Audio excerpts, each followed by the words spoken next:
Уважаеми зрители, сега ще ви срещна с един човек, който е решил да сбъдне мечтата си да стане писател, но не в България, отвъд океана. Той е преподавател по творческо писане в университета в Северен Тексас. Салман Ружди включва разказа му "Как купихме Ленин" в антологията на най-добрите американски разкази, а сборникът му "На изток от запада" ще бъде издаден в 11 държави. Представям ви Мирослав Пенков. Честита нова година. Добре дошъл. Благодаря, добре заварихме. Как си? Добре съм, благодаря. Обаче аз и да не бях добре, нямаше да ти кажа сигурно. Защо? Защото в Америка, като отидох, първото нещо, което... Изгледа си, викаш, че си добре. Питате как си, здрасти, как си? И аз веднага почвам. Тук не съм много добре, куцам нещо, стъпих на криво, много за учене, малко пари и те хората заминали вече, никой не го интересува. Как трябва да отговаряш в Америка? Здрасти, как си? Добре съм, как си? Добре съм, чао. И вече сте се разминали. Сега как измерваш живота си? В какво време? В българско или американско? По-американче ли си, така да се каже? Какво ти кажа? И сега си бях за празниците в Търново и Габрово, защото аз съм провинциално момче. Да. В Габрово съм роден. Провинциално момче от Северен Тексас. Да, това е сложна историята. Но да видя роднините си, да ти кажа, минава си живота и остаряват хората, малките порасват, големите остаряват и общо взето времето си тече и за американци, и за българи по един и същи начин. Няма значение дали го мериш по български или по американски. Безвъзвратно заминава. Живота си минава. Минава си. Разкажи ми повече за себе си. Ти си едно момче, което ти в Америка да стане писател, така ли? Така не е ли това свръхамбициозна мечта? То не е само, че е свръхамбициозна, ми е свръхнаивна и глупава. И аз, ако знаех колко ще е трудно и така, ако бях малко по-наясно с реалите на американското книгоиздаване, едва ли щях със същия къл, ако трябва да се върна 10 години. Случи ли си това да станеш писател? Така излезе, че издадоха една книга сега, но номера с писателството е, че ти като казваш да сбъдне мечта. Сбъдването, целта на един писател е да напише една, две, три книги. На изток от запада. Да, на изток от запада. Мирослав Пенков. Тъй, че за сега е първа стъпка, аз така ги гледам нещата. Първа стъпка и дай Боже да има и втора. На английски ли написа или? Първоначално на английски, да. А как се научи да мислиш на английски? Аз съм завършил първа английска гимназия и там така здраво ни набиваха в главата английски, особено първата година, знаеш, 20-24 часа на седмица английски.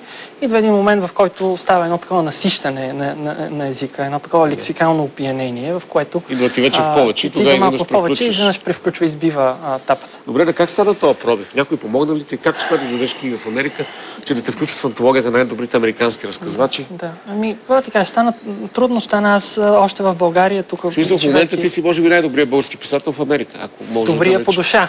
Добре по душа. Не знам как го мерим. Добър. Много ли българи издават в Америка? За съжаление не са много. Сложно е положението. Аз пишех още докато живеех в България. Издавах разкази. Имаше едно списание Зона F на времето, Агоп Мелконян, Бог да го прости. Да. Голям български фантаст. И те издаваха така първия ми, втория ми, третия ми разказ и така нататък. Как успя да пробиеш? Някой ти помогна или... Как стана този пробив? Значи необходимо е, един млад писател е необходимо някой да му подаде ръка в даден момент от живота, защото писането е безкрайно неблагодарно начинание, всичко те смазва, на всяка крачка някой те бие с голямата тояга.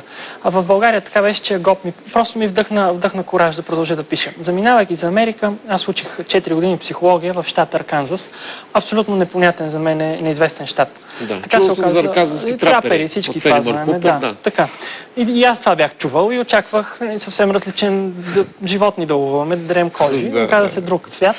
И така се оказа, че това е пък третата най-стара програма в Америка по творческо писане. Нещо, което в България чак сега навлиза. Какво означава творческо писане? Творческо писане, защото те по някакъв начин трябва да го отделят от останалото риторика, композиция и така нататък, академичното, скучно писане. В смисъл, може ли човек да се научи да бъде писател, ако той не е писател сам по себе си? Не, той има една такава фраза, че писането на всеки може да се преподава, всеки може да се учи на писане, не всеки може да се научи. Същото е, както да кажем, художествена академия, музикална академия. И аз за трети път ще питам, как стана така, че ти издадоха? Ти прати ли ги някъде тия работи? Ти трябва да ги изпратиш. Има няколко необходими стъпки, които един човек, който иска да публикува в Америка, трябва да извърши. Първата необходима стъпка е да го напише. Естествено, оттам се почва. След което това е най-трудното, може би. Най-трудното, но аз познавам хора, които чак малко надскачат себе си и тръгват да си търсят другите стъпки преди написането. Преди да го напишат, да се пласират. Да, е тежко положението. Но написвайки го това нещо, вече трябва да го публикуваш в едно от многобройните литературни списания. В Америка има огромен брой литературни списания. За съжаление, шепа са те, които имат някакъв престиж. Аз извадих голям късмет, че публикувах така първия си по-сериозен разказ за България. Го публикувах в едно списание. създадено от Робърт Пен Уорън, той е голям американски писател. Да.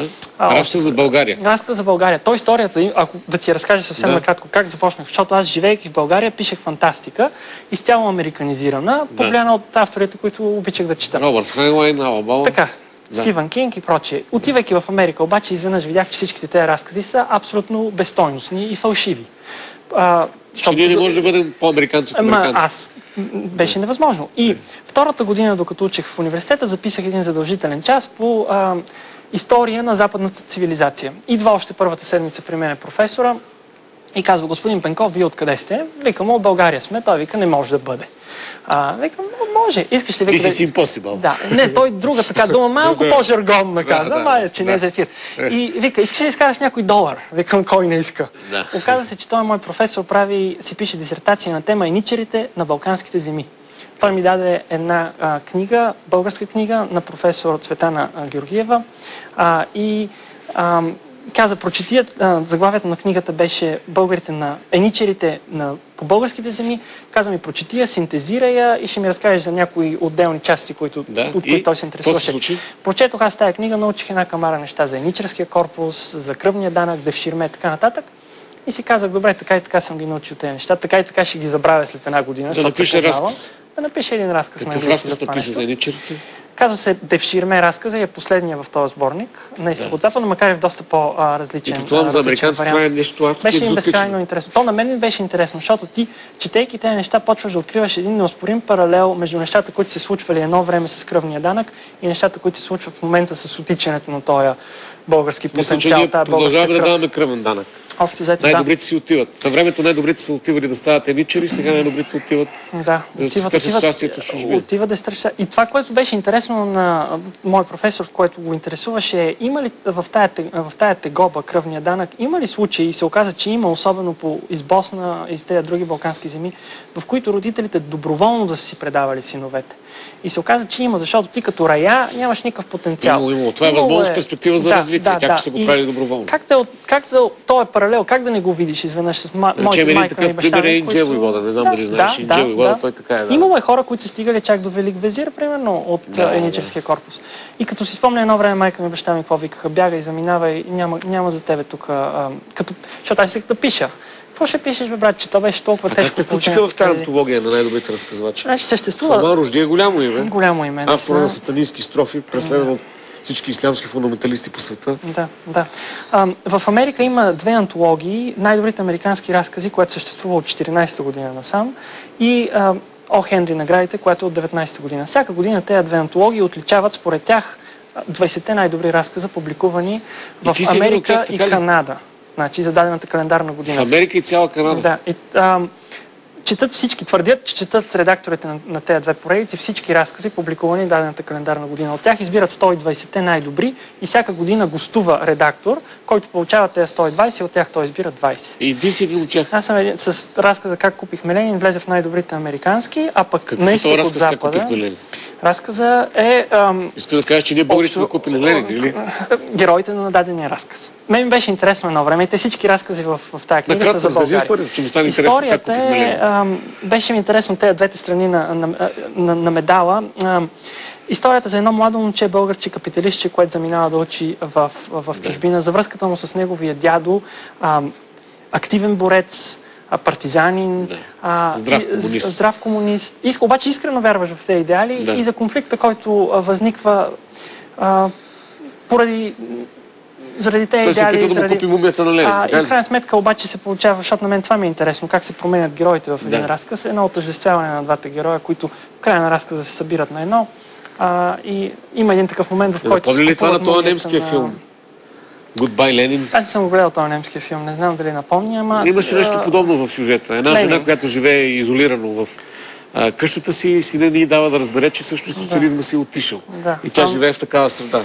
Той купува специално касетки и пуска да прожектира от времето на ГДР. Беше интересно.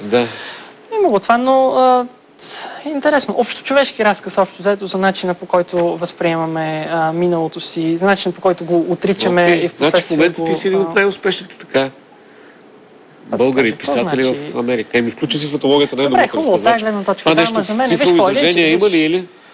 Не. Не. И има цифрово от гледна точка на това, че антологията се публикува над 100 000 бройки, примерно, и се чете по цял свят и разказът е преведен на една камара езици. А ти сега като преподавател там предполагам, че добре можеш да живееш? Или прилично? Сравнявайте с един български преподавател. С един български преподавател е добре. Виж какво, нормален живот. Имаме къща, имаме кола. За съжаление, съпругата ми пък нямаме зелена карта, аз съм на работна виза. Не може да работиме и двамата и сме... А липсва ли ти България? Тя цялата книга е доказателство за това колко ми липсва общо взето.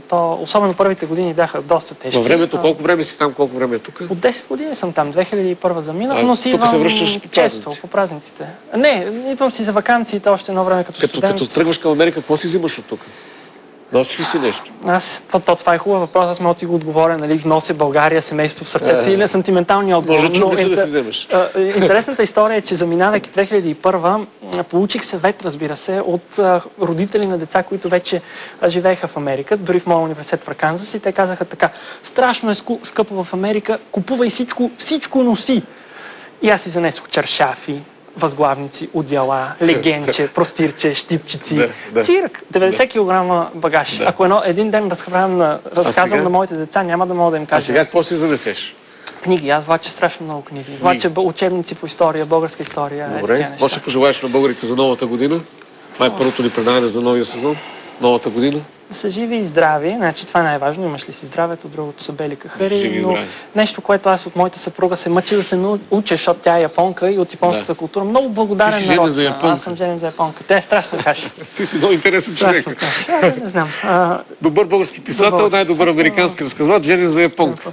Но те са много благодарен народ. На фона на всичките неща, които им се случиха последната година, имат способността да обърнат внимание на доброто и да кажат: можеше и по-зле да благодарим за това, което имаме, не знам. Това си пожелавам на себе си много особен народ, да. Добре. Благодаря ти за този разговор. Уважаеми зрители, представя Мирослав Панков.